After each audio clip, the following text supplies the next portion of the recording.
Hi hello guys, ಎಲ್ಲರಿಗೂ ಬೆಳಗಿನ ಶುಭೋದಯಗಳು ಅಂತ ಹೇಳ್ತಾ ಗೈಸ್, ನಿನ್ನೆ ನಡೆದಂತ India versus South Africa post match ಅನಾಲಿಸ್ಗೆ ಸ್ವಾಗತ ಅಂಡ್ ಸುಸ್ವಾಗತ ಗೈಸ್. ಅಂತೂ ಇಂತೂ ಸರಿಯಾಗಿ ನೋಡ್ಕೊಳತ್ತಾರ ಸೌತ್ ಆಫ್ರಿಕಾದವರು ಇಂಡಿಯಾದವರಿಗೆ ಕೊಟ್ರು ಅಂತಾನೆ ಹೇಳ್ಬೋದು. ಈ ಬಡತವಿಂದ ದೇಶ ಉದ್ಧಾರ ಆಯ್ತದ. ಬಡ್ಡಿ ಎಲ್ಲ ಚಕ್ರ ಬಡ್ಡಿ ಸಮೇತನೇ ಕೊಟ್ಟಿದ್ದಾರೆ, ತಿರುಗಿಸಿ ಕೊಟ್ಟಿದ್ದಾರೆ. ಏನ್ 2024 T20 ವರ್ಲ್ಡ್ ಕಪ್ ಇಂದ ಹಿಡಿದು ಇಲ್ಲಿವರೆಗೂ ಏನ್ ವರ್ಲ್ಡ್ ಕಪ್ ಅಲ್ಲಿ ಇಂಡಿಯಾದವ್ರು ಸೋಲಿಲ್ಲದ ಸರದಾರರಾಗಿ ಮುಂದುವರಿತಿದ್ರು. ಆದ್ರೆ ನಿನ್ನೆ ನಡೆದಂತ ಮ್ಯಾಚ್ ಅಲ್ಲಿ ಫೈನಲಿ ಸೌತ್ ಆಫ್ರಿಕಾದವರು ಇಂಡಿಯಾದವ್ರನ್ನ ಸೋಲ್ಸೇ ಬಿಟ್ರು ಗೈಸ್. ಇಲ್ಲೊಂದು ಸಮಸ್ಯೆ ಖಂಡಿತ ಇದೆ.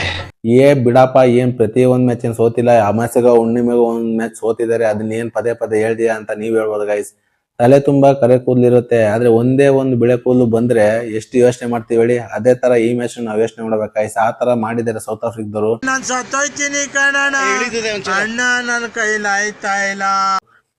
ಇನ್ನು ಎರಡೇ ಮ್ಯಾಚಸ್ ಇರೋದು ಇಂಡಿಯಾದವ್ರಿಗೆ, ಏನು ಸೂಪರ್ 4 ಅಲ್ಲಿ.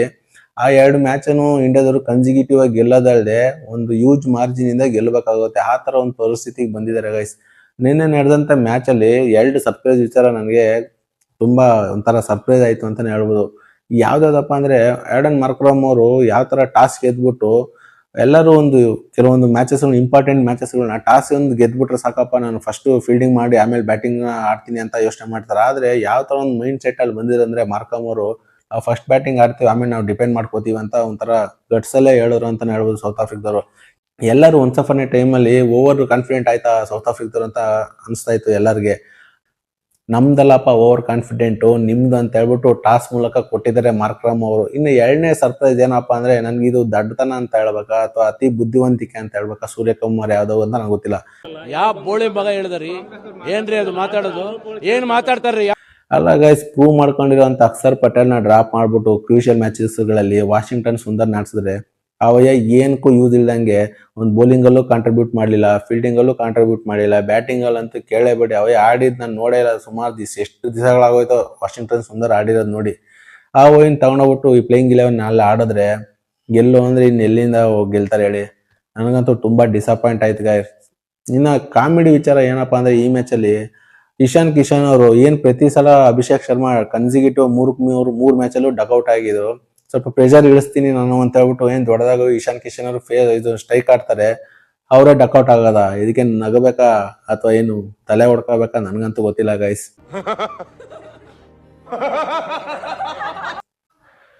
ಏನೇನೇ ನಡೆದಂತ ಮ್ಯಾಚ್ ಅಲ್ಲಿ ಆಲ್ಮೋಸ್ಟ್ ಕ್ರೌಡ್ ಯಾವ ತರ ಇತ್ತಂದ್ರೆ ಒಂಥರ ಬೆಚ್ಚಿ ಬೀಳ್ಬೇಕಂತ ಹೇಳ್ಬೋದು. ಹೆವಿ ಅಂದ್ರೆ ವರ್ಲ್ಡ್ ಅಲ್ಲೇ ಹೆವಿ ಬಿಗ್ಗೆಸ್ಟ್ ಗ್ರೌಂಡ್ ಆಗಿರೋಂತ ಅಹಮದಾಬಾದ್ ಅಲ್ಲಿ ಆಲ್ಮೋಸ್ಟ್ 93,000 ಜನ ಕ್ರೌಡ್ ಅಟೆಂಡೆನ್ಸ್ ಇತ್ತು ಗೈಸ್. ಎಲ್ಲಾರು ಒಂಥರ ಫುಲ್ ಪ್ಯಾಕ್ ಆಗೋಯ್ತು ಅಂತ ಹೇಳ್ಬೋದು ಗ್ರೌಂಡ್. ಆದ್ರೆ ಇಂಡಿಯಾದವ್ರು ಸೋತ್ಬಿಟ್ಟು ಆಲ್ಮೋಸ್ಟ್ ಎಲ್ಲರಿಗೂ ಡಿಸಪಾಯಿಂಟ್ ಮಾಡಿದ್ದಾರೆ. ತುಂಬಾ ಡಿಸಪಾಯಿಂಟ್ ಗೈಸ್. ಹ್ಯೂಜ್ ಮಾರ್ಜಿನ್ ಇಂದಾನೇ ಸೋತಿದ್ದಾರೆ. 76 ಅಂದ್ರೆ ಸುಮ್ಮನೆ ಗೈಸ್. ಮುಂದೆ ಬರುವಂತ ಮ್ಯಾಚಸ್ ಗಳು ಆಲ್ಮೋಸ್ಟ್ ಎಲ್ಲಾ ಮ್ಯಾಚ್ ಗೆದ್ಬಿಟ್ಟು ಹ್ಯೂಜ್ ಮಾರ್ಜಿನ್ ಇಂದ ಗೆಲ್ಲೋದಲ್ಲದೆ ಪಾಯಿಂಟ್ಸ್ ಟೇಬಲ್ ಅಲ್ಲಿ ಈ 70 ರನ್ ತುಂಬಾ ಒಂದು ಎಫರ್ಟ್ ಆಗುತ್ತೆ, ತುಂಬಾ ಒಂದು ಪೆಟ್ಟು ಬೀಳುತ್ತೆ ಅಂತಾನೆ ಹೇಳ್ಬೋದು ನನ್ನ ಪ್ರಕಾರ.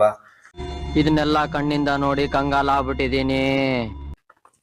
ಈ ಮ್ಯಾಚ್ ಸೋತಿರೋದಲ್ದೆ ಒಂಥರ ಏನು ಕ್ಲೋಸ್ ಆಗಿ ಏನು ಸೋತಿದ್ರೆ ಏನ್ ಅನಿಸ್ತಾ ಇರ್ಲಿಲ್ಲ ಗೈಸ್. ಅಸೋಸಿಯೇಟ್ ಟೀಮ್ ಮೇಲೂ ಇಂಡಿಯಾದವ್ರು ಕಾನ್ಫಿಡೆಂಟ್ ಆಗಿ ಗೆದ್ದಿರ್ಲಿಲ್ಲ. ನೀವು ನೋಡಿರ್ಬೋದು, ನೆದರ್ಲ್ಯಾಂಡ್ ಮೇಲೆ ಅಷ್ಟೇ, USA ಮೇಲೆ ಅಷ್ಟೇ ಸ್ವಲ್ಪ ಕ್ಲೋಸ್ ಆಗಿ ಗೆದ್ದಿದ್ರು ಅಷ್ಟೇ. ಆದ್ರೆ ಒಂದು ಕಾನ್ಫಿಡೆಂಟ್ ಲೆವೆಲ್ ಅಲ್ಲಿ ಗೆದ್ದಿರ್ಲಿಲ್ಲ. ಒಟ್ನಲ್ಲಿ 2026 ಯಾವುದೋ ಒಂದು ಮ್ಯಾಚಸ್ ನ ಕನ್ಸಿಕ್ಯೂಟಿವ್ ಆಗಿ ಇಂಡಿಯಾದವ್ರು ಗೆದ್ದಿಲ್ಲ ಅಂತಾನೆ ಹೇಳ್ಬೋದು ಗೈಸ್. ನೆದರ್ಲ್ಯಾಂಡ್ ವಿರೋಧ ಆಗಿರ್ಲಿ ಅಥವಾ USA ವಿರೋಧ ಆಗಿರ್ಲಿ ಕ್ಲೋಸ್ ಆಗಿ ಬಂದು ಗೆದ್ದಿದ್ದಾರೆ ಅಷ್ಟೇ. ಕಾನ್ಫಿಡೆಂಟ್ ಅಲ್ಲಿ ಯಾವುದೇ ಒಂದು ಮ್ಯಾಚ್ ಗೆದ್ದಿಲ್ಲ. ಒಟ್ನಲ್ಲಿ ಸೌತ್ ಆಫ್ರಿಕಾ ವಿರುದ್ಧ ಇಂಡಿಯಾದವ್ರು ಸೋತು ಒಂಥರ ಮುಖಭಂಗ ಮಾಡಿಸ್ಕೊಂಡಿದ್ದಾರೆ ಅಂತಾನೆ ಹೇಳ್ಬೋದು. ಓಕೆ ಗೈಸ್, ಇವತ್ತಿನ ಅಪ್ಡೇಟ್ ಈ ತರ ಇತ್ತು. ನಿಮ್ಗೆ ಅನ್ಸುತ್ತೆ ಅಂತ ಕಮೆಂಟ್ ಮಾಡಿ ನೋಡೋಣ. ಇದೇ ತರ ಕ್ರಿಕೆಟಿಂಗ್ ಅಪ್ಡೇಟ್ ಗಾಗಿ ನನ್ನ ಚಾನಲ್ ಸಬ್ಸ್ಕ್ರೈಬ್ ಮಾಡ್ಕೊಳ್ಳಿ ಅಂತ ಈ ವಿಡಿಯೋನ ಇಲ್ಲಿಗೆ ಏನ್ ಮಾಡ್ತಾ ಇದ್ದೀನಿ ಗೈಸ್. ಮುಂದೆ ನೋಡಿದ್ರೆ ಸಿಗೋಣ. ಬಾಯ್.